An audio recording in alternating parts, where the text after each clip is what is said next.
In this video, we are going to show you how to use a tire tread depth gauge to measure the depth of the tread on your tires.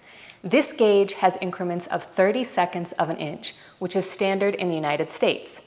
This means that each particular mark is 1/32nd of an inch, and how we will measure it is to see which particular number lines up with the top of the silver barrel.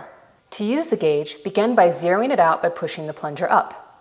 Then, lay it across two pieces of tread and gently push the plunger down until it stops.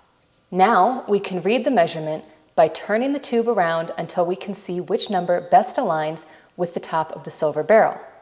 In our case, that will be 6/32 of an inch, which is at the bottom of the green portion of the gauge. The green zone indicates that the tire tread is still good to use.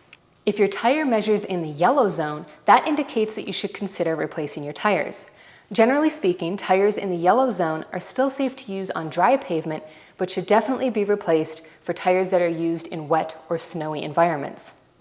If your tire reads in the red zone, it is definitely time to replace your tire.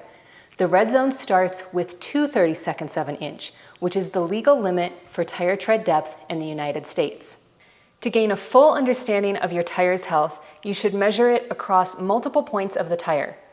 Areas that are different than other parts of the tire could indicate issues with tire pressure or alignment.